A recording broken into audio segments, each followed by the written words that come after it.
Tandaan na hindi tayo kailanman nag-iisa.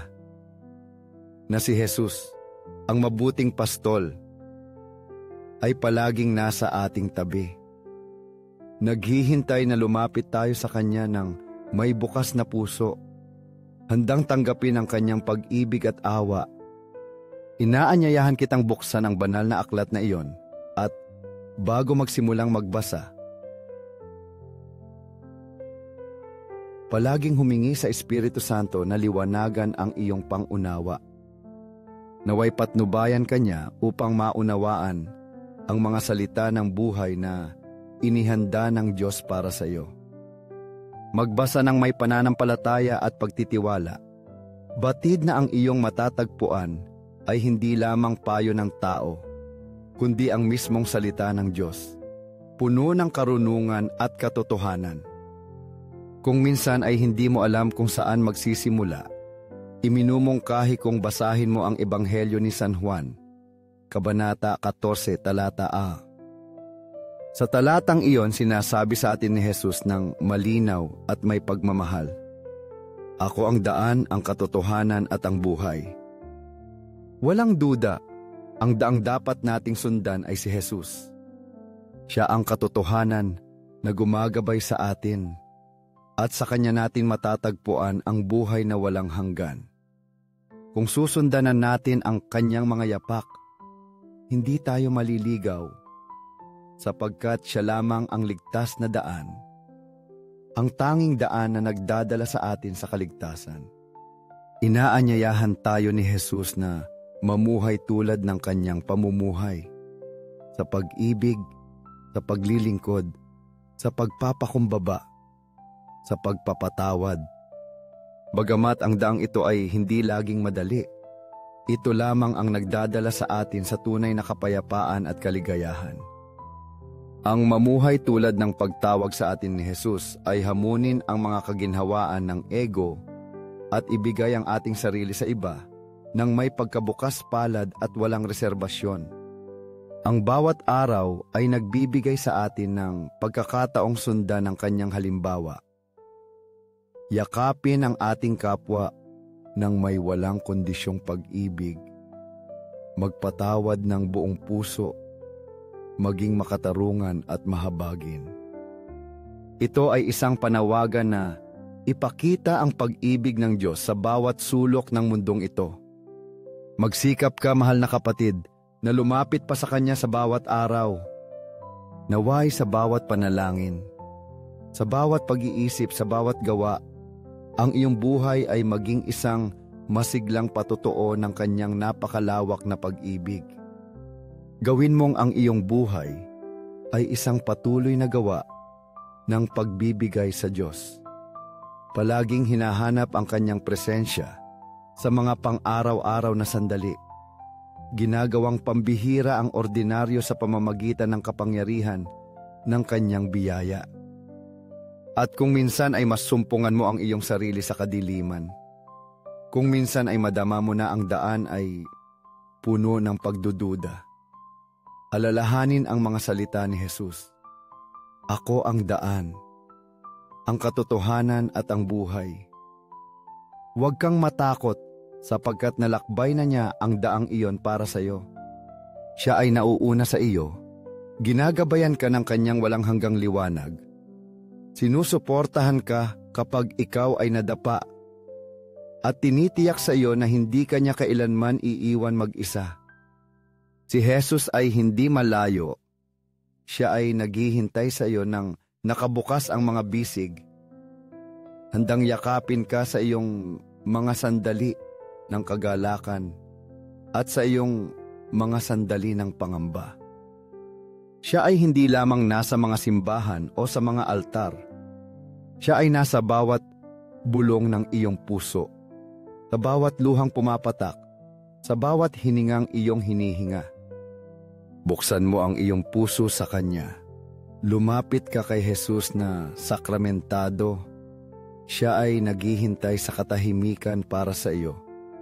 Tinatawag ka ng may walang hanggang pag-ibig at walang katapusang pasensya. Tandaan, Siya ang sagot sa lahat ng ating mga tanong.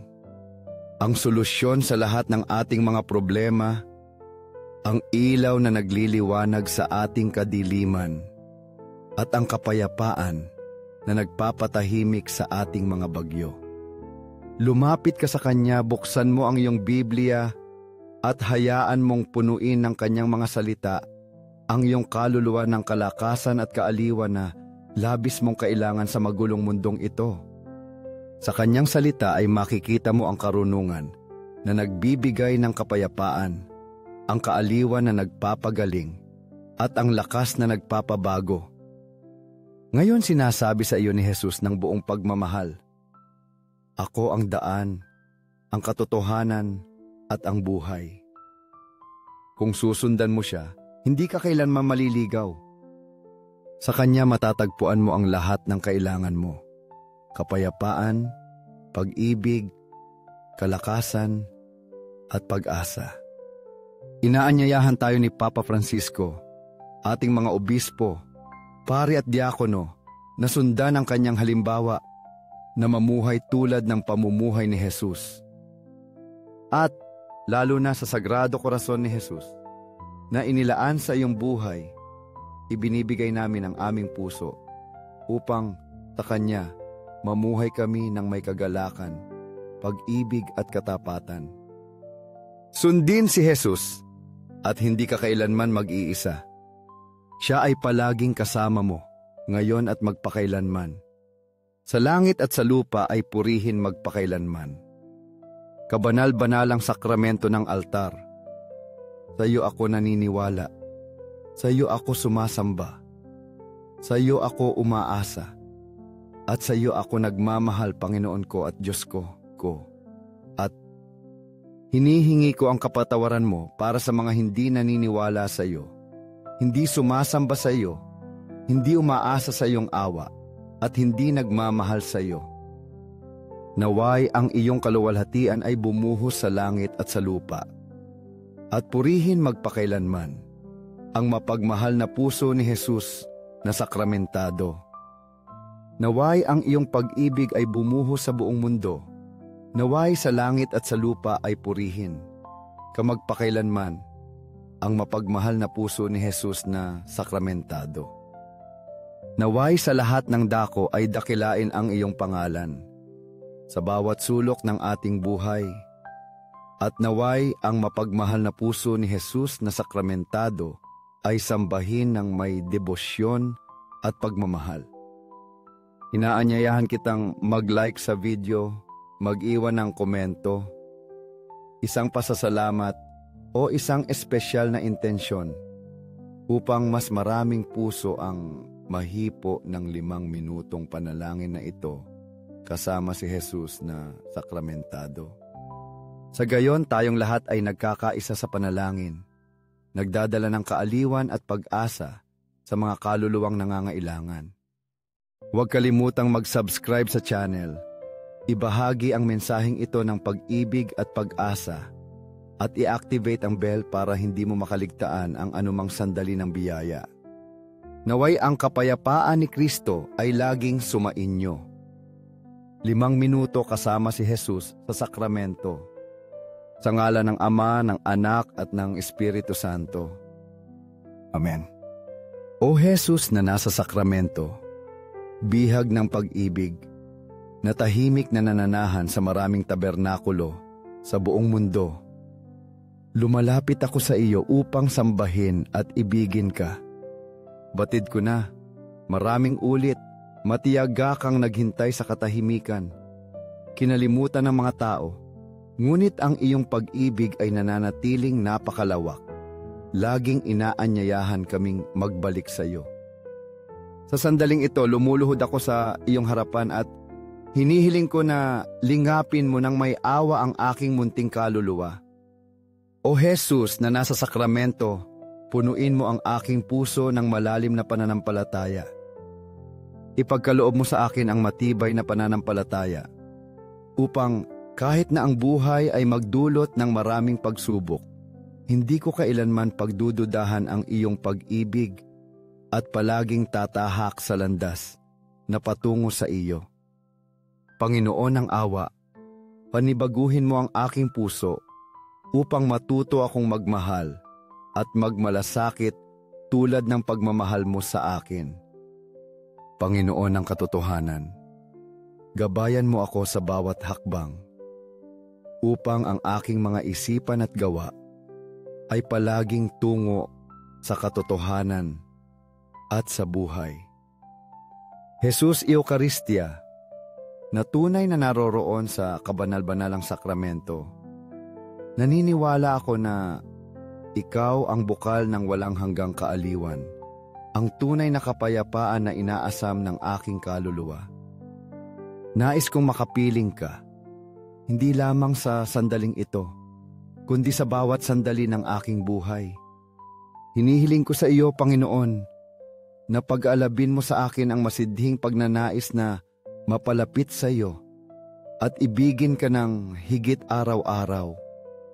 Tulungan mo ako, O Panginoon, upang hindi ako kailanman lumayo sa iyo at kahit abala ang buhay, palagi akong makahanap ng oras upang dalawin ka sa tabernakulo, makatabi ka at bumulong sa iyo. Panginoon, mahal kita. Naaalala ko ang kwento ng isang 23 taong gulang na matandang babae na nag-alay ng kanyang buhay upang ibigin at sambahin si Jesus sa Eucharistia. Sa kabila ng kanyang katandaan at humihinang lakas, araw-araw siyang nagpupunta sa simbahan, tahimik na lumuluhod sa harap ng tabernakulo upang manalangin at dalawin si Jesus. Ibinahagi niya na pumupunta siya upang hindi malungkot si Jesus, upang malaman niya na siya ay minamahal. Ang kanyang pinakamalaking hangarin ay nasa buong mundo. Ang lahat ay makalapit sa tabernakulo araw-araw, nag-aalay kay Jesus ng kanilang paggalang, pagsamba at tapat na pag-ibig. Dahil siya ang Diyos na naghihintay, na nananabik sa ating presensya.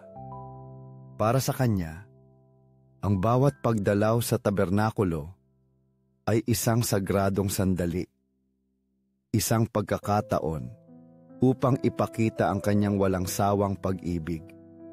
Sabi niya, mahal ko si Jesus kaya hindi ko mapigilang pumunta sa Kanya araw-araw. Kapag lumuluhod ako, gusto ko lang sabihin sa Kanya, Panginoon, narito ako ang iyong anak.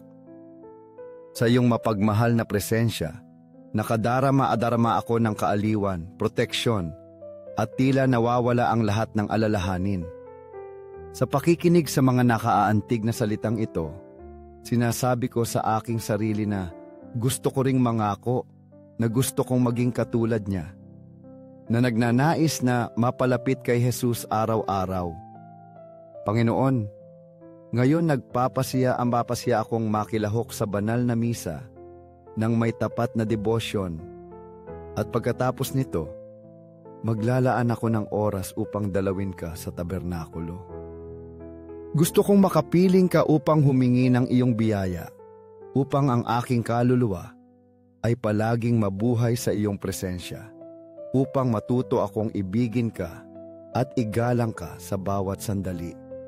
Nais kong ang Sagrado Corazon ni Jesus sa sakramento ay maluwalhati magpakailanman, at sa bawat tibok ng iyong puso, madama kong napupuspos ako ng iyong walang hanggang pag-ibig. O maalab na puso ni Jesus, na nagpapakasakit sa pag-ibig para sa amin, pag-alabin mo ang aking kaluluwa ng iyong apoy ng pag-ibig. Naway palagi akong manabik sa iyo, ibigin ka at ialay sa iyo ang bawat maliit na gawa sa aking buhay. At sa bawat kilos, magkaroon ako ng kamalayan na ako ay nabubuhay dahil sa pag-ibig sa iyo. O Jesus na nasa sakramento, hipuin mo ang mga naliligaw na nalulunod sa paglimot sa iyo at gabayan mo sila pabalik sa landas ng pag-ibig at biyaya. Kaawaan mo at pagalingin ang mga tigang na kaluluwa, yaong mga nananabik sa kapatawaran at malasakit. O Sagrado Corazon ni Jesus, palakihin mo ang aming pag-ibig sa iyo araw-araw at maging inspirasyon ito upang ibahagi ang pag-ibig na iyon sa aming kapwa.